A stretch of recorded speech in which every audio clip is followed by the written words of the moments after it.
सबसे पहले मैडम, आप इस बाढ़ में गोपालगंज में दौरा कर रही हैं और यहाँ के हर बाढ़ इलाकों में आप घूम रही हैं, तो सबसे पहले सारे नेताओं आते हैं, घूमते हैं, जाते हैं, लेकिन इस बाढ़ की विपदा के समय में लोगों को सिर्फ नेताओं के साथ नहीं, लोगों को पेट में अनाज चाहिए, तो इसके लिए क्या आपका नाम है? सबसे पहले तो कोई आया भी नहीं है, कोई भी नेता आते नहीं है, कोई भी जहाँ जहाँ मैं गई हूँ वहाँ पे कोई नहीं गया है, मुखिया तक नहीं गए हैं।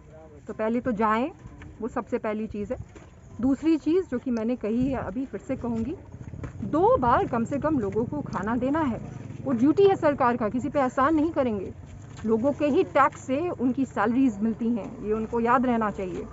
तो वो करने की ज़रूरत है। जो भी घर गिरा है और जो डूबा है, ये 2-3 साल पहले का भी अभी तक मुआवजा नहीं दे पाए हैं। 6,000 मामूली ये मुआवजा देते हैं। सोचिए, 3 महीने आप अपने घर में नहीं रहते, सड़क पे सोते हैं, उसका ये 6,000 तो मुआवजा देते हैं। सिर्फ कहने से होगा या सरकार पर दबाव बनाने से होगा? मैं यहाँ पे आई हूँ तो सरकार पे दबाव बनाने ही आई हूँ, नहीं तो आने का कोई मतलब नहीं था।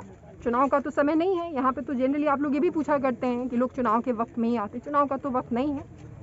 यहाँ पे हम लोग, हमारी पार्टी, मैं लोगों के साथ हैं, और जो भी जहाँ पे दिक्कत होगी वो जाके जो असलियत है, सुशासन की जो असलियत है, वो दिखाएंगे और प्रेशर बनाएंगे। और खास कर लोग ये भी उनके अंदर एक विपता रहती है, एक उलझन सा रहता है कि सभी नेताओं तो बड़े बड़े और क्रीच वाले कुर्ते सफ़ेद में पहनते हैं, लेकिन एक ऐसा कैंडिडेट है जो पुष्पम प्रिया, वो काला ब्लैक ड्रेस क्यों ही चुनी, इसके विषय में आपका क्या कहना है? बाकी सारे नेता नकली नेता हैं, तो वो जो भी पहनते हैं, नहीं पहनते हैं, उसको करने का नहीं करने का कोई मतलब नहीं है। जिस दिन वो बता देंगे कि ऐसा क्या है कि भले ही उनकी कोई देशभक्ति नहीं हो, क्योंकि देशभक्ति होती तो ये हालत नहीं होता, लेकिन फिर भी जिस दिन राजनीति में आते हैं उजला कपड़ा पहन लेते हैं। मैं भी जानना चाहती हूँ कि इसके पीछे क्या कारण है।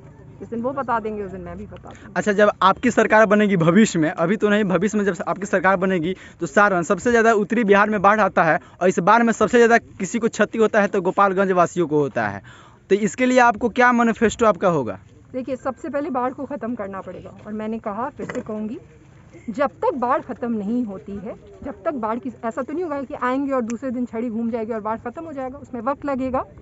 उतने देर तक ये जिम्मेदारी होगी कि वहाँ पे लोगों को क्योंकि बाढ़ आनी है तो पहले से पता होता है, तो पहले से पता होता है कि आएगी, तो वहाँ से लोगों को इवैक्यूएट करेंगे, उनको अच्छी जगह पे ठहराया जाएगा, और जब तक वहाँ से बाढ़ की समस्या नहीं ख़त्म होगी तब तक उनको कोई भी दिक्कत नहीं हो, उनके पास रोज़गार की कोई कमी नहीं हो, इसकी बंदोबस्त की जाएगी। पूरे दुनिया में पॉलिसी ऐसे ही बनती है। अभी हर नेताओं की तरह नेता है कि सेवक है?